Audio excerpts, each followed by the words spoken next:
TikTok apps বন্ধ করার জন্য বিটিআরসিকে চিঠি দেওয়া হয়েছে। এখন প্রশ্ন হলো, টিকটক অ্যাপস কি বাংলাদেশে বন্ধ হতে যাচ্ছে?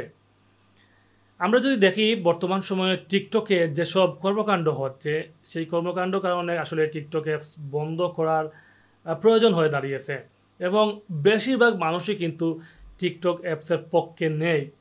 আসলে এই দুষ্টা বা অপরাধটা আসলে টিকটকের অ্যাপসের না, আমাদের মতো যারা কিছু কন্টেন্ট ক্রিয়েটর, যারা টিকটকে একটি অশ্লীল কারখানা মানিয়ে ফেলেছি আমরা।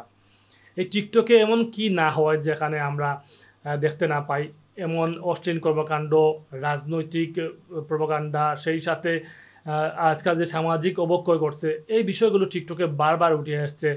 টিনেজ যারা রয়েছেন, কম বয়সী ছেলেমেয়েরা রয়েছেন, যে কাজগুলো করেন, সেই কাজগুলো আসলে টিকটকে প্রকাশ করা হচ্ছে। এমনকি সরকারি কর্মচারী থেকে ছেলে, বয়সী, শিশু, মেয়েরা, মহিলা, বৃদ্ধ, বৃদ্ধা, সব শ্রেণী মানুষ কিন্তু এখন টিকটকের দিকে ঝুঁকে পড়েছেন। তাদের সামাজিক জীবনে, ব্যক্তিগত জীবনের যেসব কর্মকাণ্ড করেন তারা, সেই কর্মকাণ্ডগুলো আসলে তারা টিকটকে তুলে ধরেন শুধুমাত্র একটু ভাইরাল হওয়ার আশায়, মানুষের কাছে পৌঁছানোর আশায়, পরিচিতি পাওয়ার আশায়। এমন এমন কর্মকাণ্ড হচ্ছে, আমরা প্রায় সময় দেখি একটি মেয়ে রাস্তা দিয়ে হেঁটে যাচ্ছে, একটি ছেলে সেটি ভিডিও করে টিকটকে আপলোড করে দিয়েছে। মিথ্যা প্রপাগান্ডাও ছড়ানো হচ্ছে, ধর্মীয় ইস্যু নিয়েও কথা বলা হচ্ছে। মানে এমন একটি অবস্থা হয়ে দাঁড়িয়েছে আসলে, সেখানে কোনো নিয়ম শৃঙ্খলা নেই। যে যার মতো পারছে ভিডিও তৈরি করছে। কন্টেন্ট আসলে কি, সেটি সামাজিক অবক্ষয় হবে কি না, অথবা দেশের জন্য কোনো ক্ষতিকারক বিষয় হবে কি না, সেটি চিন্তা না করেও কিন্তু আমরা অনেকেই টিকটকে বিভিন্ন ধরনের ভিডিও আপলোড করার সিদ্ধান্ত নিই বা আপলোড করে ফেলি। ঠিক এই কারণগুলোর কারণে আসলে টিকটক বন্ধের জন্য সরকার চিন্তা ভাবনা করছে। ইতিমধ্যে বিশ্বের বেশ কয়েকটি দেশে টিকটক বন্ধ হয়ে গিয়েছে, সেই সাথে ভারতেও কিন্তু টিকটক বন্ধ ছিল। এখন খোলা হয়েছে কিনা সেটি জানি না, কিন্তু বন্ধ আমরা জানি। এই ধরনের অনেক দেশেই কিন্তু টিকটক নিষিদ্ধ করা হয়েছে। সেই ধারাবাহিকতায় এখন বাংলাদেশে গুঞ্জন শোনা যাচ্ছে টিকটক নিষিদ্ধ হওয়ার পথে। এমন একটি সমস্যা হয়ে দাঁড়িয়েছে, অনেকেই টিকটকে কাজ করেন, আমি নিজেও টিকটকে আমার যে টেক ভিডিওগুলো আছে সেগুলো আপলোড করি।